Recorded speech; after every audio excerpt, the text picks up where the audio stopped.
reasons I think Bitcoin's waiting on Ethereum. Because as Ethereum came down here, it was performing more weakly and moving down farther on a percentage basis than Bitcoin was. And it might actually be from all the way over here. But in this general area, Bitcoin held up a little bit better. So it's like Bitcoin was holding fairly steady as Ethereum moved back down to the bottom of the triangle. And Ethereum did not outperform Bitcoin on a percentage move up until Ethereum hit roughly the bottom of the triangle. Then I think on this move up, it actually outperformed Bitcoin just a tiny bit.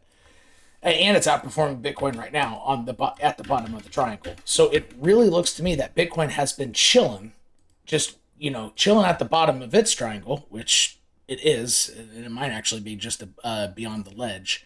But it's almost as if Bitcoin's been chilling at the bottom of its triangle while Ethereum tries to get to the bottom of its. And now it's waiting, okay, Ethereum, it's your move. And that's how I'm interpreting this. So if anybody's got some other interpretation of how this might be, go ahead and jump in. But that's how I'm seeing it. Outside of TA, what do you think the BWORD event is going to do tomorrow? Do you think it's holding the price down? The which event tomorrow? The Elon Musk, Jack Dorsey, Cathie Wood event tomorrow. I don't know. I'm not informed enough on that matter to make any type of intelligent comment. What's your knowledge on that matter, and what do you think? I think that a lot of people are on the sidelines waiting. Personally, I think that a lot of this is theater as far as their manipulation. And I think that Elon is going to say, okay, we're over 50% renewable, so Tesla's going to start accepting Bitcoin again, and I think that'll cause a run. Well, damn. And this meeting is tomorrow? Yeah, it'll be 2:00 your time tomorrow that they'll be on stage. Freaking interesting. You must have muted your... Okay, so this is small crypto. Oh, yeah. Yep. Small crypto. You're the BEPRO fanatic on Twitter, aren't you? I am. Yeah, that's right. Good. Awesome. I'm glad to... have we ever spoken before on one of these chats? We have not. Interesting. What's your name? If you're... My name's... Good. Brian. Brian? Okay, cool. Mm-hmm. Yeah, I come from an IT background. So, everything I'm doing is as a service. I've got I own a small IT shop, and everything I do is as a service. So Codebase as a service just fits naturally into what I do. And so I completely see what BPro's doing, and I trust it. I know where it's going. Real? Okay. All right. Keep going. Don't look at gaming. Don't look at NFTs. Don't look at DeFi. It's all as a service. They can point this thing at anything. It's like the Death Star. Something gets hot, they can just build a component for their system and build off of it. Okay, but why can't other platforms that are essentially giving their blockchain solutions in a modular, almost like since you're an IT person, it sounds like you code-based stuff, like almost like Scratch, building blocks so it's easier to, that's my understanding of it without being an IT person at all. Correct. But there are other places like Knowles, they have what they call a modular, let's see here, build with Java, plug and play modules. Yeah, so it's plug and play so they can just, start incorporating blockchain within whatever business model they're looking for. How is that, how is what BPro's doing different than, whatever Knowles, you think it might be up to as a blockchain as a service company? They are developing a pool of developers that they're offering bounties for resolving issues building the client's networks custom. Say that in a less IT way. Gotcha. I'm an entrepreneur. I want to build a dApp, but I don't know how to code. So what I do is I buy a crap ton of BPro, I freeze it. It gets put into a pool that can be assigned as rewards to other developers that aren't BPro employees to fix the problems on the code. Oh. And would that, what you just said, apply after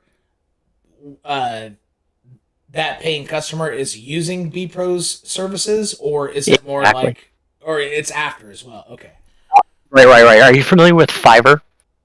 Yeah, it's what is that? The sports one. There's two main sports betting type of platforms. Fiverr's one of them, and BPro has that as a customer now. Something to that No. effect.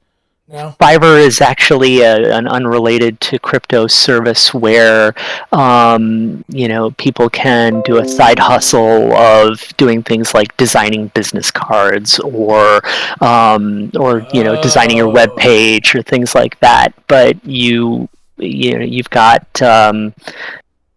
people that are you know ad hoc for hire mercenaries that work on a reward basis for solving problems. Interesting. They use smart contracts in order to be able to make sure everything's done right and on time. And they're currently kind of they've got 10 or so guys that they're using now on their own internal development for their website. And they're kind of grooming them to be the first set of developers and paying them in BPro. All right. What does Web 3.0 mean? It Web 3. specifically in distinction with or to. I'm bad with prepositions. Sorry. In distinction No. to Web 2.0 and Web 1.0. What the hell does that mean? If I could tell you what Web 3.0 is in one word, it would be MetaMask.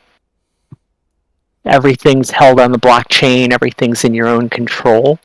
Everything's decentralized. You hold the keys to your bank, rather than Web 2.0 is things like Wix or Office Online, or to where you go to a site and they control everything and they hand you everything. Web 3.0 is more decentralized. Everything's off of the blockchain. You control the keys to everything. But why can't you control the keys to everything without blockchain? Because at that point there has to be a central control that says, Microsoft authorizes this email, for example. Where the decentralized nature of the blockchain, I'm still kind of not 100% into the Web3, so I'm kind of a little fuzzy here. But basically, the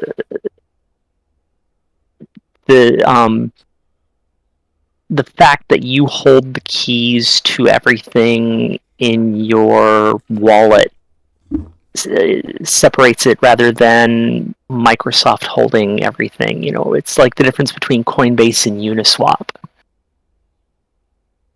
Coinbase centralized exchange, Uniswap is a decentralized exchange.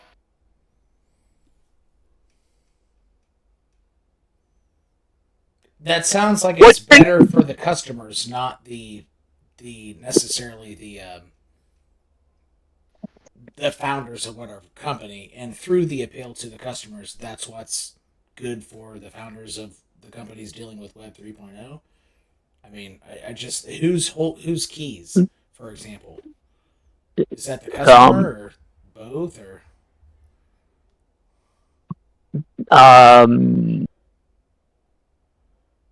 somebody jump in if they can help elucidate here. Okay. First, first of all, what's your name on Twitter? Mine is Smart Yeah. Crypto. How are you not aware of him, dude? He's more BPO fanatic than you. I know because as he's talking, I'm like, oh, he's this guy. Then I'm like, no, he's this guy. My mind is like going like, okay, which guy is this guy? No, I'm Smart Crypto. I'll just say this about. Well, trust me, I'm going to be following you in a second. All right. It's what is it? Say your name again on Twitter. Smart Crypto. SMAH. Oh! I'm following you on crypto already. We. The reason I saw him because you follow him, 𝒃𝒂🐐. That's how I saw it. Yeah. So the one thing I'll say about Web3 is that like you can't really define what it is yet. It's like happening. It's just the way you couldn't define what at the peak of Web 1, you couldn't really accurately say, oh, well, Web 2 is going to be TikTok and social media, right. and yours going to be, because you just couldn't even fathom what it was going to be like. You know, you didn't know, oh, there's going to be a pandemic and people are going to do all their meetings through Zoom. It's like there's so much. So Web 3 is like that. It's like you can't, we're at the peak of Web 2. You can't even put into words what Web 3 is. You can only kind of like speculate little aspects of it, but our imagination, nobody knows. We know it's coming, but we can't, it's impossible to say exactly what it is or how drastically it's going to change the whole world. I know, exactly. But you're still missing a very important thing, though. Mm-hmm. You can say that about decentralized ownership technology in general as well, but I can still describe what decentralized technology or decentralized ownership technology is. No one person controls it, but the thing that you don't know about is the applications and how it's going to be used outside of something such as a form of money that it has decentralized ownership technology as its base. Now people are trying to form businesses off of decentralized ownership technology, and the applications are unknown. But saying what decentralized ownership is easy. So, we don't know the applications of Web 3.0, but what the hell is it? What the hell is it? I still don't know. It's sort of like, NFTs, right? Everybody thinks NFTs are just, pixel art. NFTs are a billion times more than pixel art, but it's the easiest thing to wrap your head around is the pixel art. You can do concert tickets be an NFT. Technically, the deed to your house could be an NFT. But basically, like I said, the best way to describe Web 3.0 would be around MetaMask. The decentralized ownership of your data.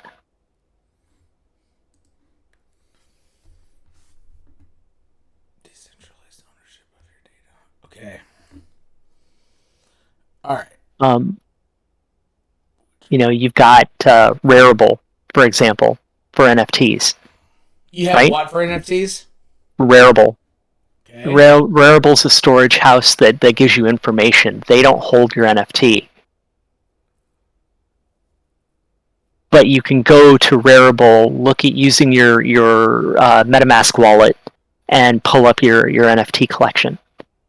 Okay, but this it just doesn't sound very... So if I were outside of crypto, I wouldn't be interested in anything you're telling me right now. But if you were outside of Web 2.0 in the early days, you wouldn't. That's a good argument. If I told you what Web 2.0 was before it had come out, you wouldn't have been interested in it either, correct? Exactly.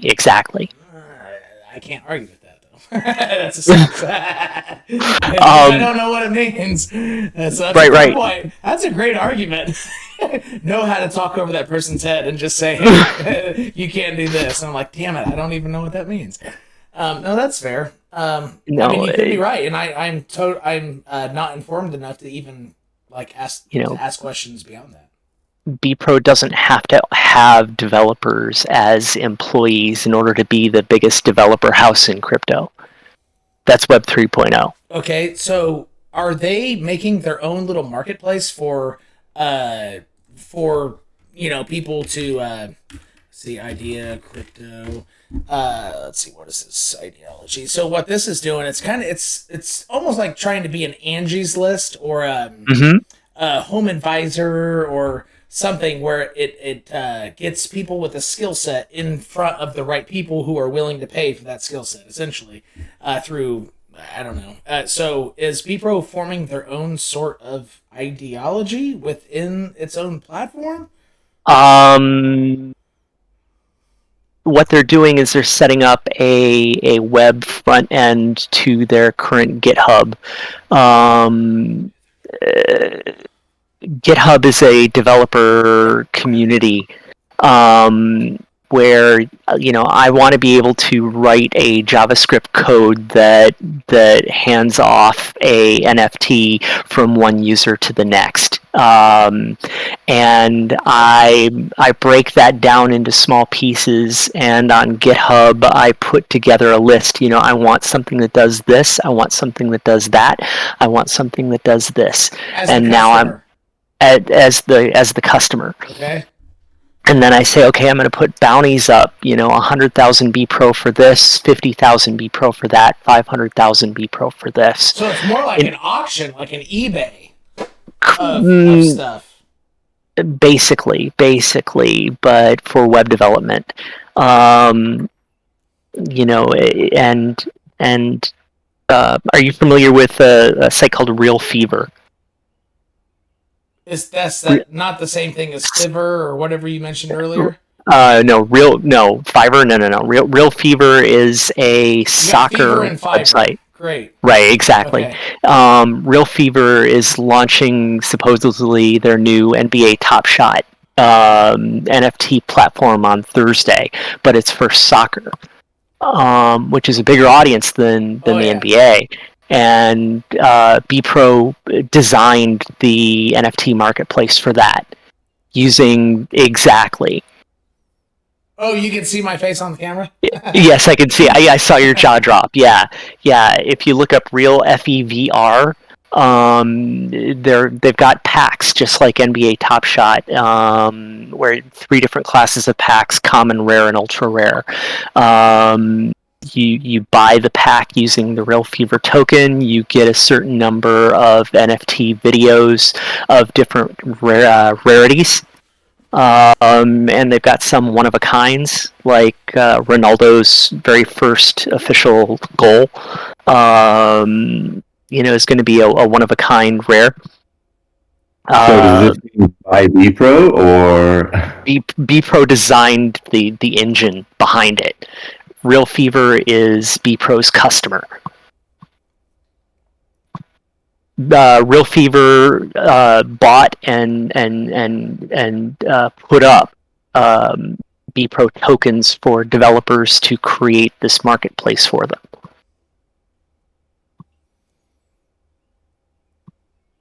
Wow. Why don't more people know about? Oh, because they can't. So Corey was saying per Portuguese law, or not Portuguese. Yes, Portuguese. Laws, Portuguese. Yeah, so Portugal. Portuguese laws. They can't do paid marketing. Correct. Until the mainnet goes live. Right now, they're waiting on Moonbeam. Are you familiar with Moonbeam? Moonbeam is a layer with Polkadot, right? Correct. It kind of bridges Polkadot to Ethereum, and once Moonbeam goes live, BPRO will pretty much be ready to launch their mainnet. At that point, they can do paid marketing. Man, so the one thing that really, as a person, let's say I'm outside of crypto, but I understood enough about it. The one thing that would excite me about crypto or about BPRO, even more than Web 3.0, per your argument, you wouldn't have been excited about Web 2.0 either. You would have been us. But more specifically, to be convincing, is the one thing I see about it is a lot of these platforms that have cross-chain technology and interoperability among blockchains or platforms like Binance Smart Chain and Polkadot and Ethereum. Most of those solutions are intra-crypto. They are a solution for more crypto. Correct. Right? That has a weakness. That's correct. what most of this crap is out there now. and to make Ethereum better, like reduce gas. Yeah, that's just Ethereum. Like, what is Ethereum doing for, the people who like lay concrete or the people who Exactly. make medicine? They're not doing anything. It's all intra crypto. But BPRO, it has outside customers in the real world trying to look into blockchain, and they are bridging that gap between the outside non-adopted people and bringing them into adoption. And that's what I think is cool about BPRO. Like, it's going Exactly. for the outside that the target audience is non-crypto people. They are catering to entrepreneurs and developers. People who are looking to make money. They're already cash flow positive. They've been cash flow positive for months, outside of the value of the token. They're a web startup. They're not a token company. They're not Doge. Yeah, I know they're not Doge. Back in like 2020, Doge might have been the second coin I bought. Yeah, I bought it for like 0.000000028, something like that. And then, and that was when I don't know, when I first got into crypto, but I forgot about it.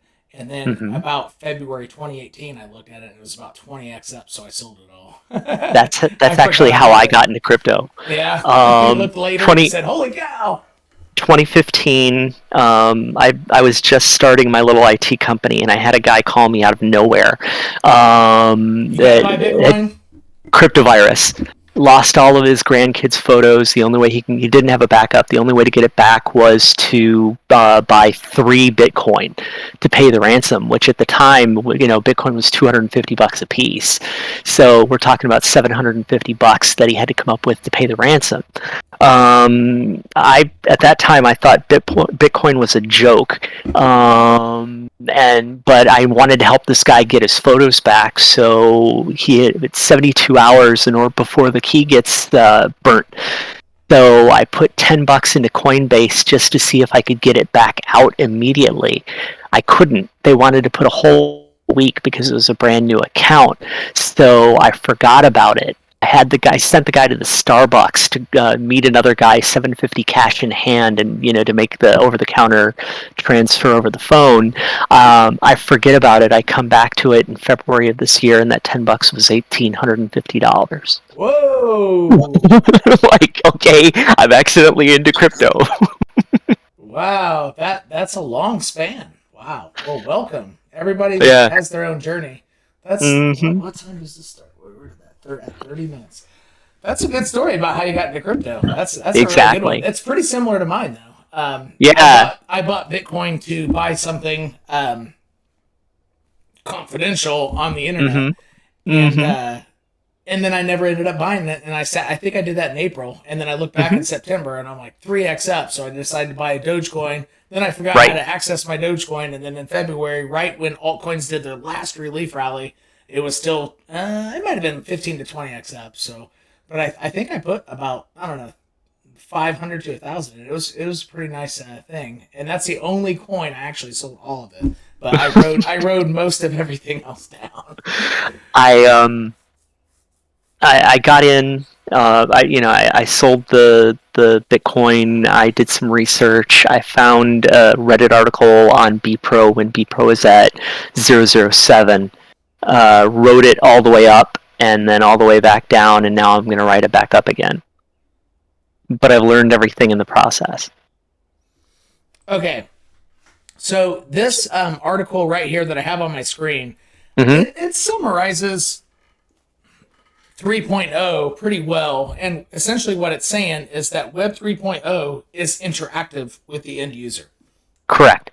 That's what you own everything.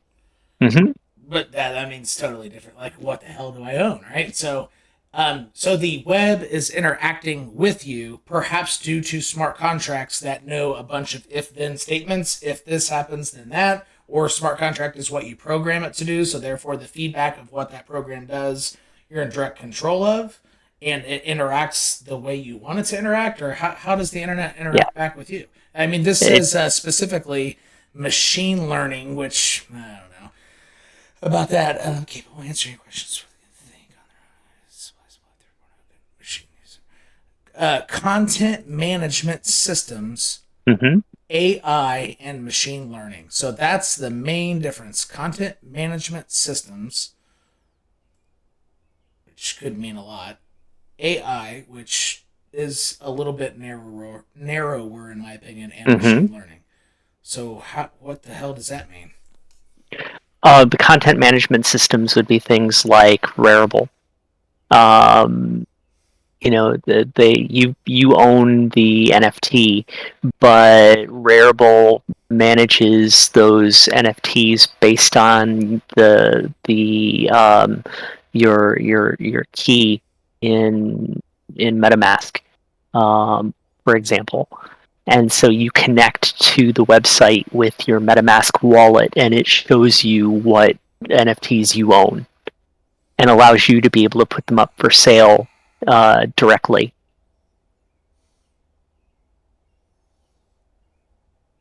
You can put an NFT up for 0.1 ETH using your MetaMask wallet, and not actually having to have an account signed up and managed by Rarible.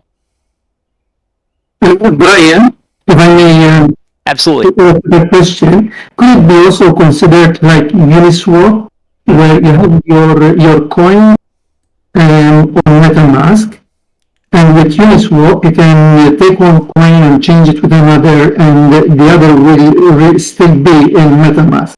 Correct. Is that like a similar comparison, or like boxes where in the US you rent a box and you put whatever you want there, and then you put everything you want?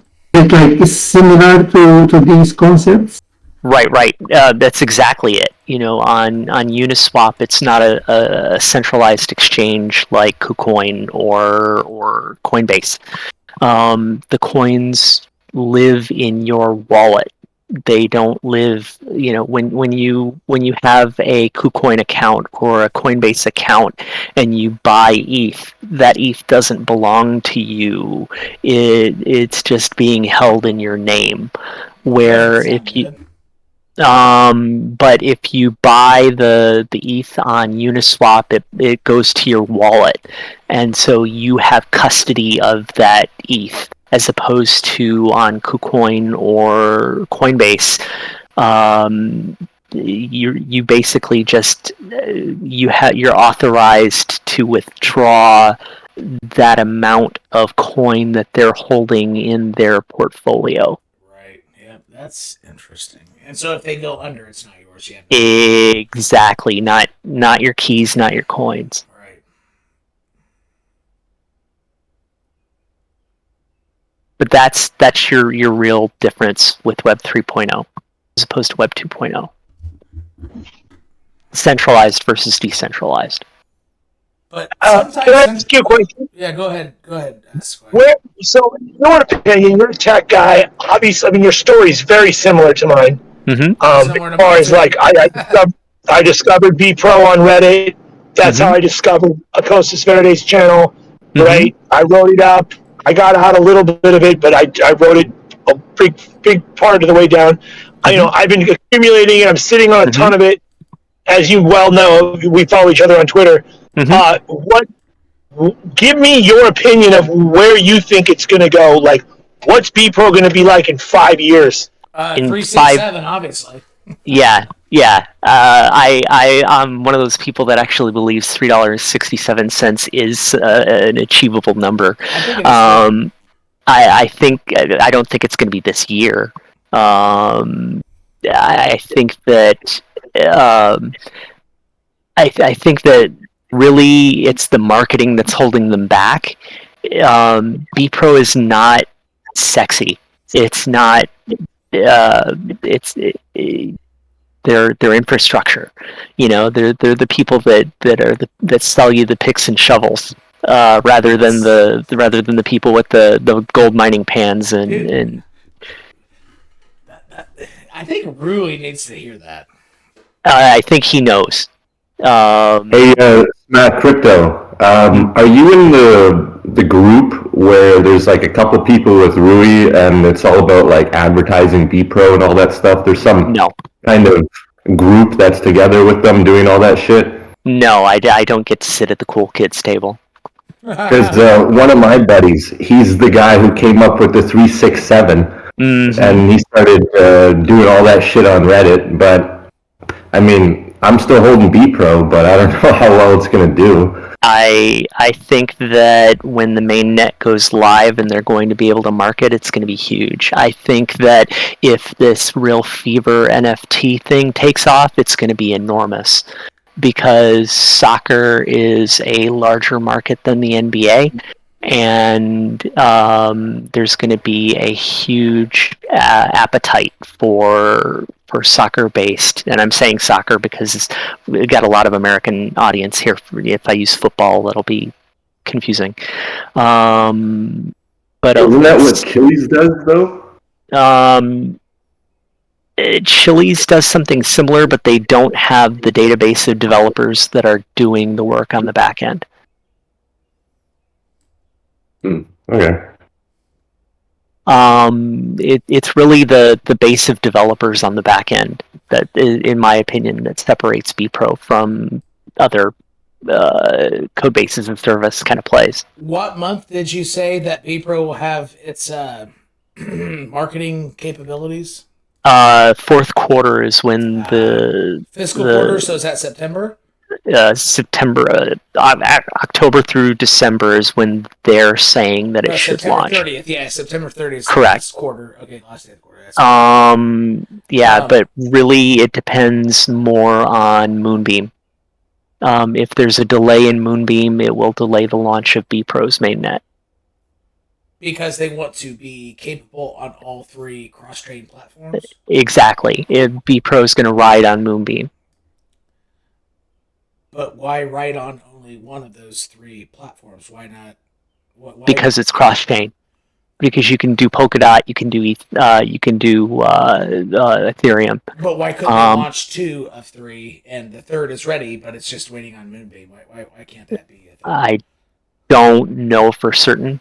I think it's probably because they're being very patient. They're not in a hurry to launch.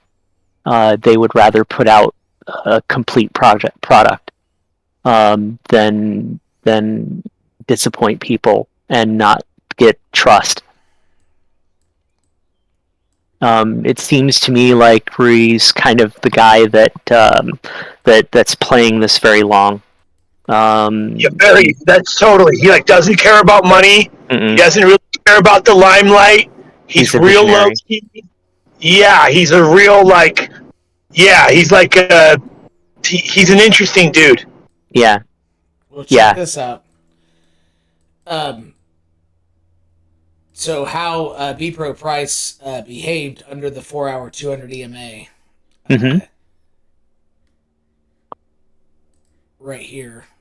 Just copy and paste it over here. That seems to align pretty well with the release of, that puts you at September right there, so it might be a month a little off.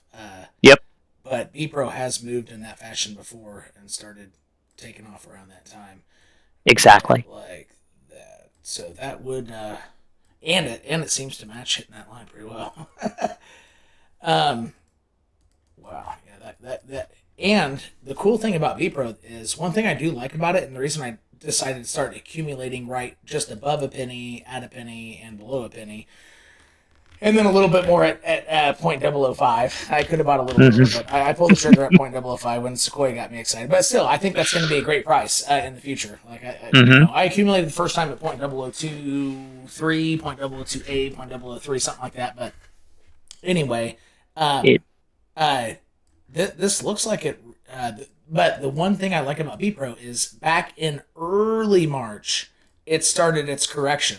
So I feel fairly strongly that once Bitcoin finally closes a freaking weekly candle above the weekly 10 EMA and or gives some sign of recovery, that it might be approaching 55K, closer to the top end of its of its range, I think BPRO could be one of those that actually outperforms Bitcoin on its journey to all-time highs because it started correcting so early compared to something like Harmony 1, which started correcting, I think, a lot later. Well, no, only about 28 days later. So Harmony 1 kind of started correcting a little bit later as well.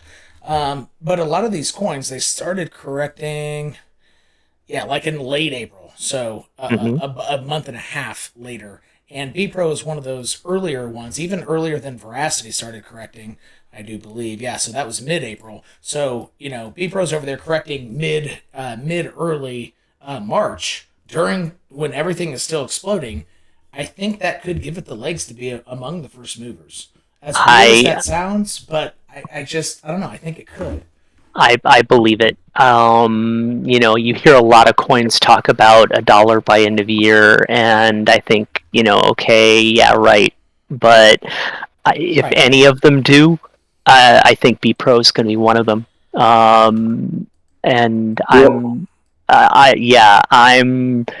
it really depends upon how hard BTC pops and what the global cap looks like, because everybody says, well, BPRO at $1 is going to be, a top 5 coin or whatever, but that's at today's cap, not at the end of the year's cap. If the cap triples by the end of the year because this thing takes off and Bitcoin hits 200, let's say it does something stupid and hits 200, 220 by the end of the year, then you're going to see a lot of alts that are full utility alts like BPRO that are going to go crazy because they're building the rest of the alts. Do you guys think if Bitcoin really gets a mass adoption worldwide, will people actually still put money into alts?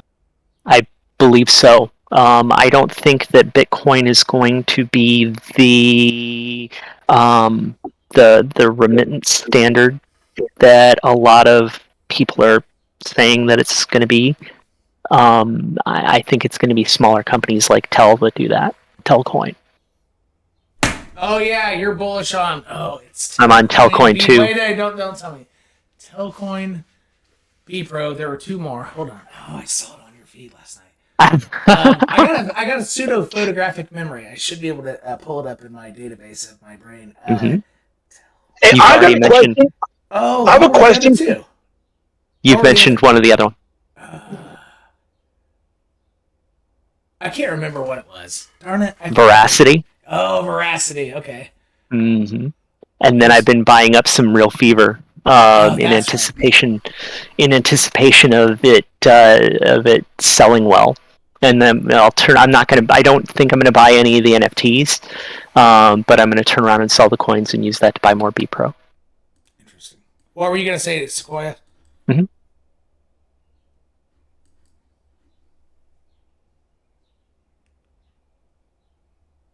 What were you saying, Sequoia?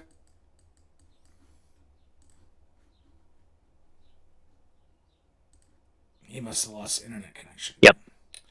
I'm sorry, I'm back. My question is for the other guy that chimed in.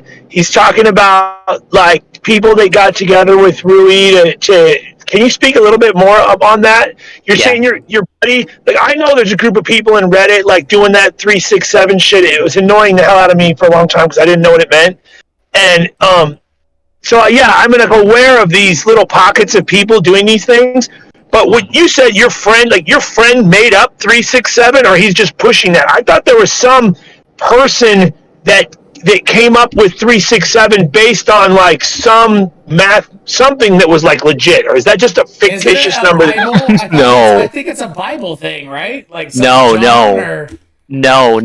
the Telegram back in the day, I'm positive. I was part of the Telegram group back then. Telegram's really toxic. Yeah, I'm out of Telegram. Go on. No, please. You. It's your friend. You know the story better than I do. Please. Well, I was in all the Telegram groups with my buddy, but I kept getting banned because I was memeing too hard and kind of fucking with them because I was just having fun because whatever. So then I got banned from all those groups. He brought me back in. like a month or two ago, and then I got banned finally again because I started memeing again. But yeah, he told me that him and some other guy like made up some number, and the idea is for advertising and to get people on board because technically it's just a better Ponzi scheme than fiat. But yeah, that's as far as I know. And then he kept telling me, oh, they had some stuff in store that's going on, but he didn't want to tell me because he's telling me he had to sign some non-disclosure agreement shit. So I'm not exactly sure, but from what I take is it's more of a joke, but Sure. but they definitely for some reason think it's possible, which I mean it's not impossible, but you know, 367 is a hell of a high price for BPRO. Well, just look at this though. A lot of times highs connect with highs. And if you connect the last two highs together, it goes almost exactly to 367. Almost exactly. It's pretty Is your close. friend JLE?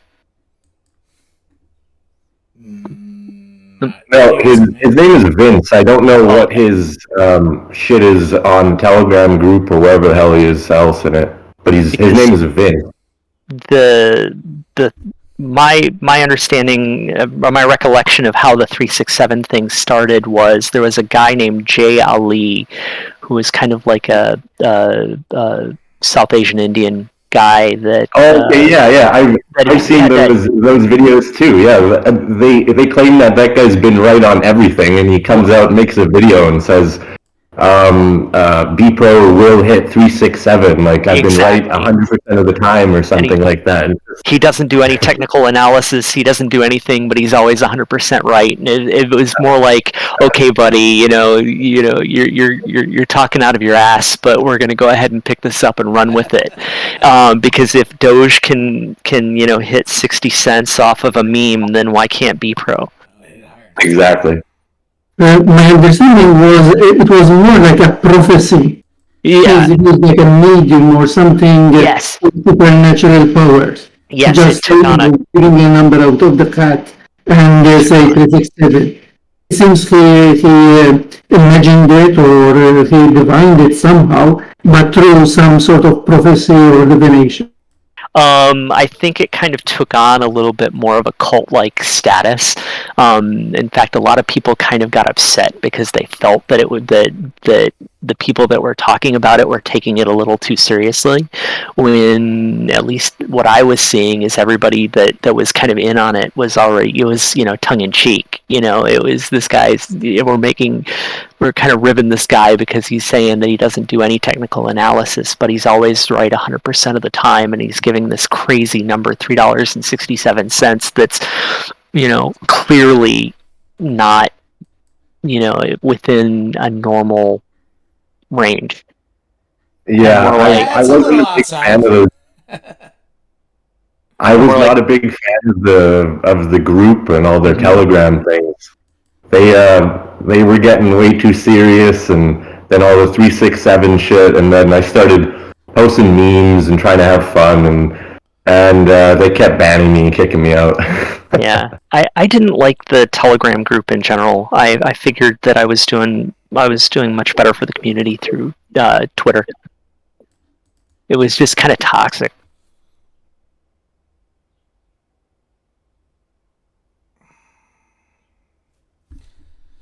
All right. Well, I guess we are passing the time pretty well making this more of a BPRO chat, which is absolutely appropriate because that's kind of how, obviously my channel started and everything. So I'm all good as we wait on Ethereum essentially to make up its mind. Yeah. But, small crypto, if you could, within the next week, maybe figure out a layperson's term about Web 3.0 specifically in contrast to Web 2.0 and Web 1.0 and what data management system, like what the hell does that mean? What is is that good for the companies diving into Web 3.0 and offering a service? Is it good for the end users? Is it good for both, and why? Like, just try to make it make sense, because honestly, I don't know, I probably only spent an hour reading about Web 3.0 specifically, but I still wasn't able to get a very good concept and be able to explain it to an 8-year-old so it made sense and why it's valuable. Kind of like, you could struggle to come up for words of why a rock in the ground that happens to be shiny and yellow color, why it's valuable to humans. If you had to describe that to an 8-year-old, that would probably be pretty challenging. Why the hell does gold have value? Really, why anything has value is pretty complicated. So I'm not saying it's going to be easy, because very simple things such as gold is valuable and why, that's an extremely difficult thing to do. But if you can come up with something, I mean, I would appreciate it wholly, because it truly and sincerely, I don't understand it still to where I think I could explain it intelligently to somebody else. Or actually, I just feel in general I don't understand it still. I can Fisher Price it down. Yeah, Fisher Price. That's a good way to say it. Yeah, I rode the short bus. I rode the short bus to school, but that's some people that's pretty sensitive to. I got a lot of special needs folks who have joined the crew. But all right. Yeah, I'll put something together. Yeah, that'd be great. I would appreciate that. Or just be ready to chat about it next time I record one of these live sessions, because I would definitely take a close look at this BWORD event tomorrow. I think that's when Bitcoin's going to pop. It sounds like you're saying B-word event. Like, yes. Bitch. Yes. Oh, because Janet Yellen, is that what you're saying? No, not Janet Yellen. This event is called the B-word. And Jack Dorsey and Kathy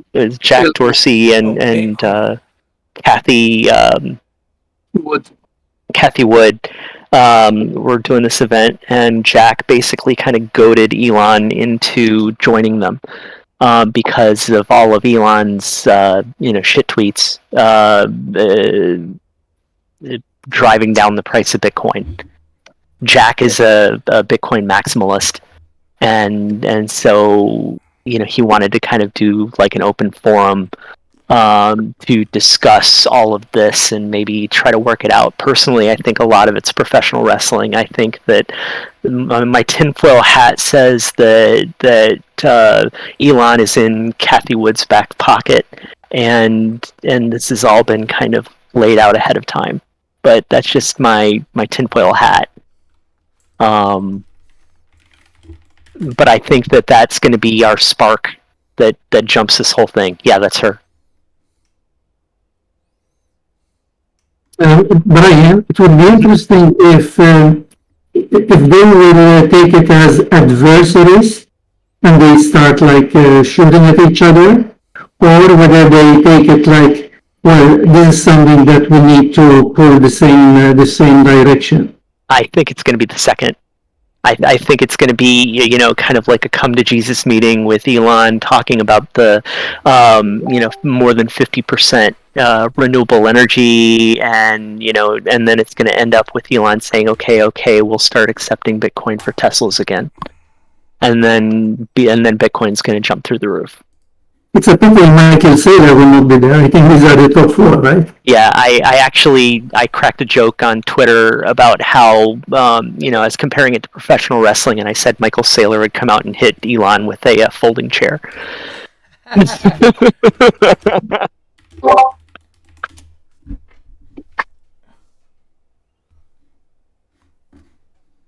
With a folding chair. Mm-hmm. I think that's your manipulation of the market going on right there, is around this event tomorrow.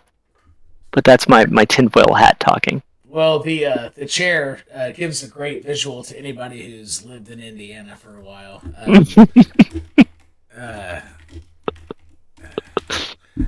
Bobby Knight throwing a damn chair across the basketball floor, picking it up. There's got to be an image, I guess. Let's see here. Something like that. Yeah, exactly. Yeah. Oh, it wasn't a folding chair. It was actually worse than a folding chair. This sucker's good. Rigid. Worse, but yeah, a lot more area. Wow, that wasn't a folding chair. Small crypto, why do you think Bitcoin isn't going to hold the test of time? I do think Bitcoin's going to hold the test of time. I just don't think that it's going to be used as a digital currency. I think it'll be used more like digital gold, like it sort of is. People don't pay for things in gold.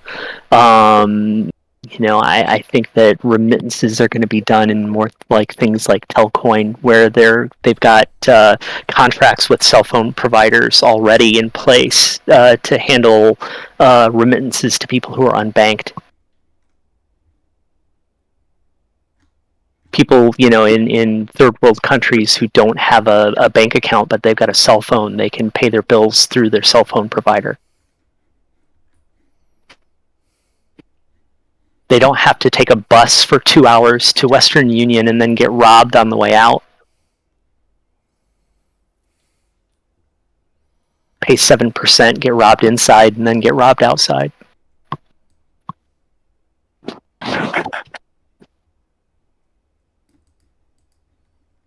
Telcoin's been building the infrastructure for years on doing this.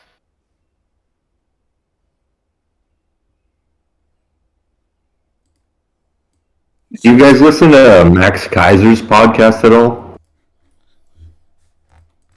I do not. Because that guy is a straight up billionaire from Bitcoin, and apparently his reporting company or whatever, his channel on YouTube, he's had it for a decade now, and apparently he's been helping out people in like third world countries buy Bitcoin from a decade ago. Mm-hmm. So I don't know if people in Africa or South America are holding Bitcoin or using it or whatever the hell. So I mean, it's all. Bitcoin's network is older and slower and more expensive than things like the Matic network, which is what Telcoin is working on right now. A whole lot less expensive per transaction, a whole lot faster per transaction.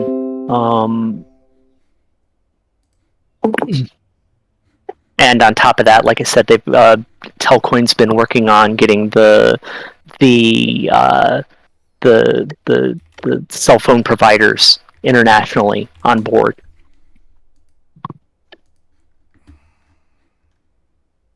Yeah, and they just hit a big wick going down. I'll tag you on a photo showing lines of resistance.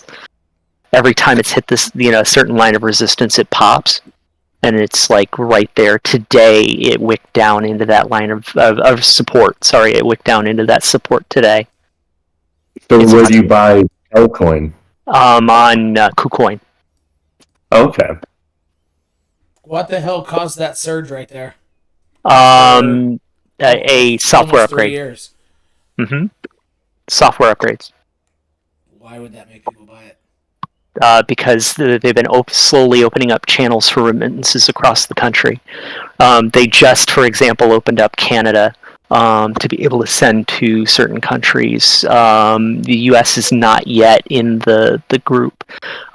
They just helped the Nebraska state legislature pass a law that allows what they call digital asset banks.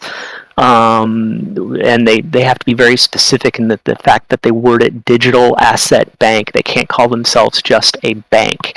But they can now operate in Nebraska as a regulated bank to where they're going to be able to do the digital remittances. And the United States is key to the whole global remittance industry. Define remittance. Sending money back home to your family in the Philippines. Okay. Through Western Union. Okay. The Western Union charges 7%. These guys will charge. Litecoin? Why not? It's less than 2%, man. Why? Litecoin. How do you get the money out of Litecoin? How do you turn Litecoin back into cash? Spendable money. It on Coinbase. You live in a remote area in Africa or the Philippines or whatever with Telcoin. And you It goes through your cell phone provider. You don't even have to have a smartphone. You can just have a dumb phone with SMS, and you can pay your bills with it. Have you guys heard of Lyka, like Lyka? I have not. I see a bunch of shit on Facebook. I follow a couple guys that are. There's a whole bunch of countries that are using it as currency. I saw that there was a gas station company in the U.S. that takes Lyka. Yeah, Lyka.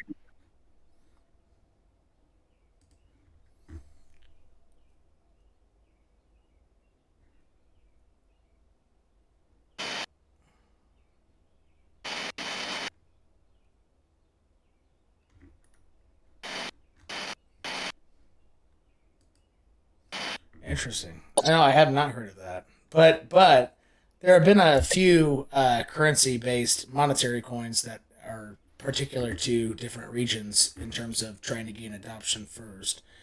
I've seen a few of these happen before. Pays users. That's a little bit different. What about it though? You heard somebody talk about this? What? Where? What?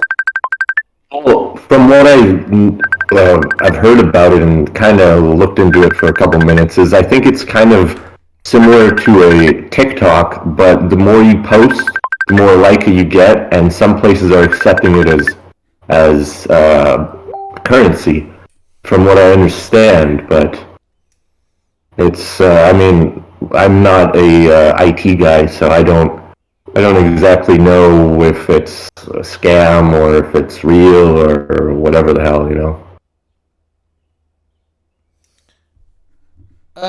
I don't know enough about it to speak intelligently on it, so.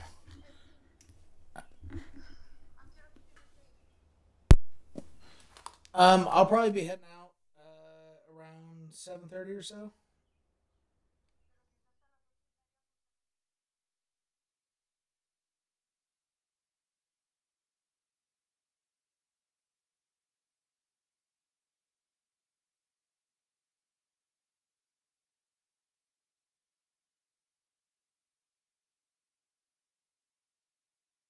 I'm looking for a tweet that shows the lines of support and where it bounces.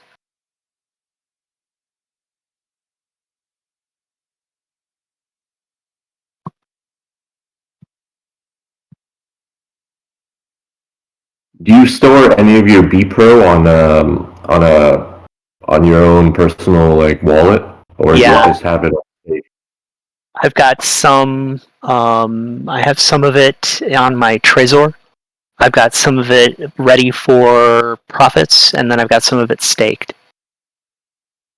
Yeah, I was thinking about putting half on my ledger and then still trying to stake it. I don't know if I should, because I'm thinking maybe if there's a dead cat bounce, sell it. But from everything you're saying, it sounds like it's probably a better hold kind of coin. Yeah, BPRO is going to be a hold long kind of deal. I think I think that 40 cents to $1 by end of year is not unreasonable. I think if that happens, I'm definitely selling. Yeah, absolutely, me too. I'm not tied to the company. Shoot, that would make me a millionaire. I'm happy. I just tweeted to Kosis a link with TA on TEL showing where it bounces off of support lines and goes crazy. And Brian, it seems that on May 19th, it had the biggest dip, and it was exactly at 1 cent, at the same price that it is right now. Exactly. It's going to go nuts, like in the next. Assuming this BWORD thing causes Bitcoin to take off, I think that Telcoin will go nuts with it.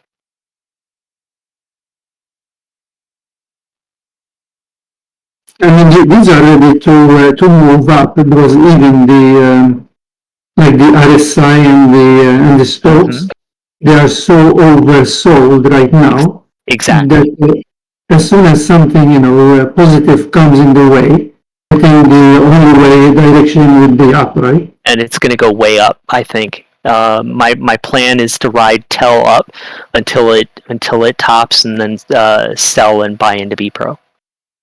The question is when it will top up. That's a very good question. I think it really kind of depends upon how long the cycle continues. It seems that the Bitcoin cycles go longer, but not as sharply high. Each consecutive cycle seems to take a longer time, but not go as high from a percentage standpoint. So it could be a longer cycle. Everything that I'm seeing says that the top on Bitcoin could probably be somewhere like late November to mid-December. Of this year. But I mean, you're talking to somebody who's not nearly the kind of TA guy that I'm looking at on the screen here. So he's the expert on TA as far as I'm concerned. Right. Because normally it peaks around the middle of December. Mm-hmm. In 17 it was I don't know 19 of December or something. It seems even in 13 it was sometime in December. Mm-hmm. And then after that, the small coins, the altcoins will get another big run. So in 2018, beginning of 2018, that's when I think like Litecoin and XRP, they really shot up after December. Yeah, I think that there's going to be some interesting shenanigans afoot between now and the end of the year for sure. Tim, take a look at. I tweeted you just now with some TA on Telcoin.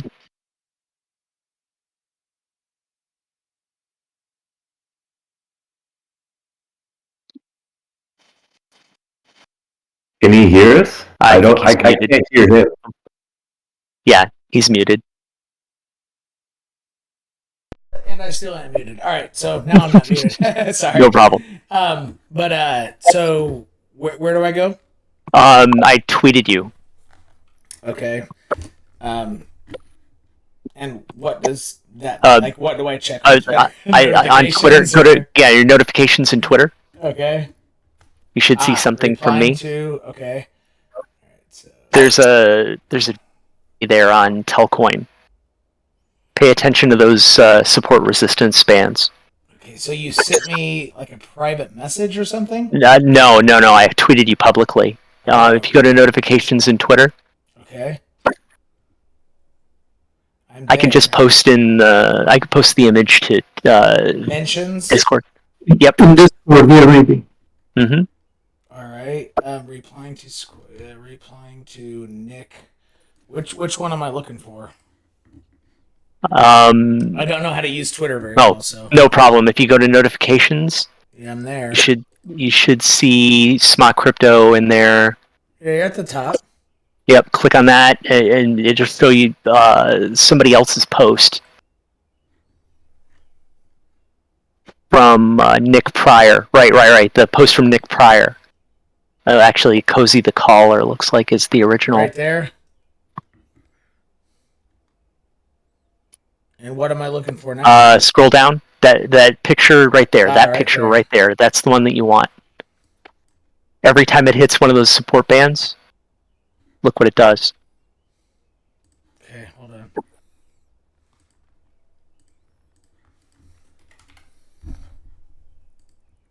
Is KuCoin a good site? Like, did it start on KuCoin or no? That doesn't go back as 2018. No, it doesn't. Yeah, it didn't. As calculated by. What's the best way to look at it? Was that the BTC chart or the Tether chart? Tether. All right. So which one should I choose? Telcoin USDT. On KuCoin? Oh yeah, do it on KuCoin. It's fine. Well, It's got most of price action as of recently since Yeah. it's been dropped, so it should work the same. Yep. All right.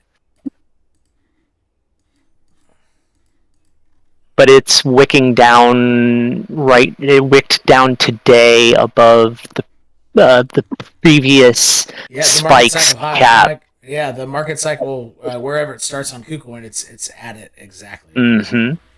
It wicked down to it today, and look at the RSI on it for the daily. Yeah, It's still below the moving average. It could rebound. Yeah, it rebounded right there last time. So what was the signal?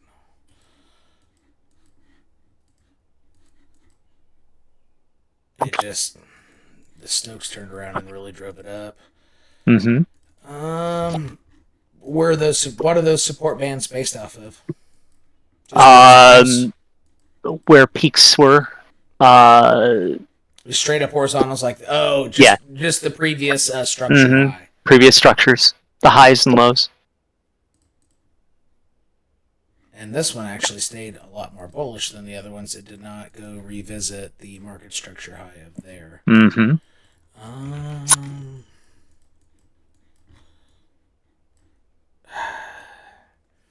And I picked some up for just over a penny, like 1003 this morning. I picked some up for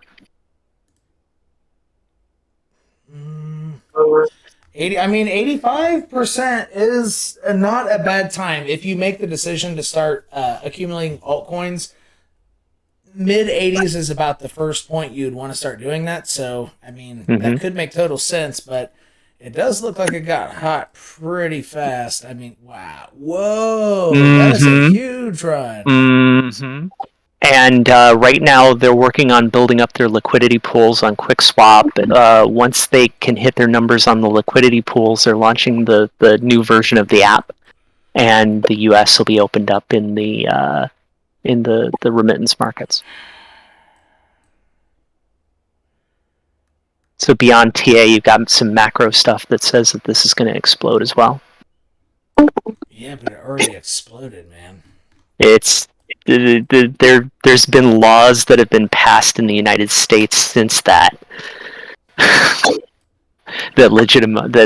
that Telcoin helped co-write. So they have But lobbyists. all this kind of goes up.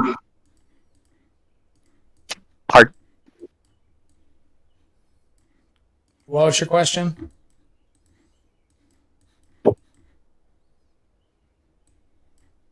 I was just gonna say this all kind of goes out the window. Bitcoin tanks further, though. Right? Absolutely. I mean, the whole market, alts in general go out the window for the most part if Bitcoin tanks. Oh yeah, they'll but lose I think that about 99% of their value. But if Bitcoin tanks, I think it'll be a sharp V. I don't think it'll be a slow climb. Too much.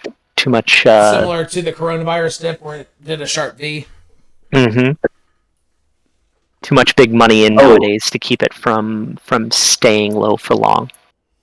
Hey Tim, I got one question for you. What's up? When you use TA with the coronavirus dip where it tanked real hard, is that something we should be using as TA, or is that more of a anomaly kind of thing that happens once every so often because goddamn pandemic hits the world? No, that was an anomaly for sure. I mean, even on traditional markets, it was pretty severe and pretty quick. I mean, it got back to its highs within how much time? In only 6 months. But what do you mean TA with coronavirus dip? What do you mean? Like when in a bunch of your other past videos, you sometimes mention whether it's some kind of pattern or whether if you're doing some kind of TA, and you mention this dip and you use it in reference to potentially anything else. And I'm just kind of wondering why you use that in TA if it's a true anomaly. Like that, is that something that happens normally, or? Well, no, just to show that, like, squeeze plays, they can give you the heads up of monster moves before they happen, even though something like coronavirus dip, that might not ever happen again. But you can see some type of pattern that in the future, if you see the daily 10 EMA acting as resistance and it's squeezing price potentially below the daily 200, that could be a pretty big play. So that's mostly, I'm mostly trying to make sense of how could you catch that type of move in the future by looking back retroactively. Because if you catch a move correctly like that, I mean that could be the only trade of the year that you need to be monstrously profitable. Okay. And that's why. And it has a lot of similarities to other dips, such as this started accelerating to the downside at the same squeeze play as this had here, red with orange. That's why. Now, I don't usually do TA specifically on the depths to which it fell, but sometimes the level to which it fell, in terms of a fractal, it just relates like really strangely with things to this effect right here. Let's go to about like that. And that, I mean, it just seems to move the same darn way. And so, let's go like that. And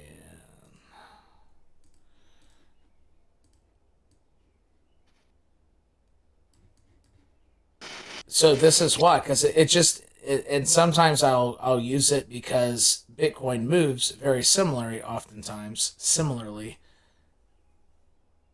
and just weird things line up, like the bottom here to the bottom there to the top there to the drop point there. Like, why does all that align so perfectly? That's just crazy. So it's just kind of more evidence that a water moccasin will move like a water moccasin, even if you're trying to hit it with a shovel. It's going to go move in slightly different ways that it would have moved had you not tried to hit it with a shovel, but it's still going to move like a water moccasin or whatever type of snake. And so sometimes my analysis covers that dip in that way too, just to show you this might have been an anomaly, but Bitcoin has literally done the exact same thing, just on a different proportion. But the proportion is the thing that's interesting. The exact proportion move already happened. And so those are the two reasons why I use that a lot. I mean, just look at these similarities. Is that not pretty compelling? Or like low to high? I mean, connecting that to that to that, and then also connecting the point at which it dropped, regardless of this being the only point that's different. I don't know. That's pretty striking to me. Proportion basis. So does that make sense why I would like bring this up? Because it's already moved the exact same way? Yeah. I just feel like we're all getting our ass kicked right now with crypto, so I'm just trying to figure out and get more info. Yep, and it's interesting how this design even relates to that design here, and then it went flat a little after, and went flat a little after, even though this is a little lower. I mean, it's just, it seems to have, trading is all about identifying patterns and trying to give yourself an edge by identifying patterns. So, I mean, that's part of it. That pattern has already played out, and that's why I use that quite a bit, because it's just very striking that these two areas, if you stretch this out, is almost identical to this guy. It's really weird. Let's see here. And another thing about this coronavirus dip is that on a weekly EMA or even daily EMA scale, Bitcoin went past or broke under some pretty key EMA levels, such as the 55, 89, and 200. So there aren't a ton of points in Bitcoin history where Bitcoin goes below the weekly 200, and it's just an interesting point that it went significantly below here. after basing off the 55, basing off the 89, then going to the 200 in a steppy type of pattern. So it's just a really cool portion of Bitcoin price history. That is why I use it a lot. But, you know, I guess a third thing, if I can answer that in a third way, is that I feel that this price history here might be more similar to what Bitcoin price action sees in upcoming months, if not couple years, as opposed to, you know, previous price action. I just have a feeling. Unless, you know, something like this is exactly what happens, but all stretched out, because it's a larger asset. So, I don't know. I just, you know, sometimes I do things just to have funsies. I could be relating it in other ways, but, I mean, your question makes me feel that I didn't explain why I was using it. So, was there a specific video that I mentioned that I wasn't clear on why I was using it? No, I don't think there was a specific point. I just seen you mention it a couple times, and I just was wondering what you thought about if it was actually something we could correlate, or if it was just some kind of crazy freak anomaly that went on. Well, I mean, Bitcoin got too hot too fast. It went up 300% in a very short amount of time, in about 100 days. And then Bitcoin went up, let's not even go from wick, but from here, like just a straight up path, like right at 1,000% in how many days in a year. So, you know, the idea that it got too hot too fast here, percentage versus the amount of days to get that percentage, well, that same like L shape here, I guess, if I can make that an L, it just got too hot too fast. It got too hot too fast. This leg is too much longer than that leg, which would result in a big dip. So there are a lot of relatable, you know, things to it. Too hot, too fast, big correction, take a long time. Although I almost feel that this one won't take quite as long as that, but it could. 273 days. So the top is right there. 273 days. Right there. That would take till January to even... where did I measure that to? From top to bottom? Yeah, that's to bottom. Oh, God. Hopefully it doesn't take that long. Let's go from over here. 273 days. If it moves similarly, no bottom in November, yikes. That'd be pretty rough. That'd be a big downtrend if it really did bottom out in November. That'd probably be pretty low. I'd probably be down here like at 14, 15, 16K. Be pretty low. All right. Well, thanks. I got to get going here. So all right, we'll see you. Have a good rest of your guys' stream. All right. Thank you. All right. So I might jump off of this one so the video doesn't get too long. I think I have a VIP voice chat to join in, so I'll end this one here and I'll post it here a little bit later. Actually, I might get it started to post before I jump on the VIP stream. And thanks for being here, and we'll see y'all next time.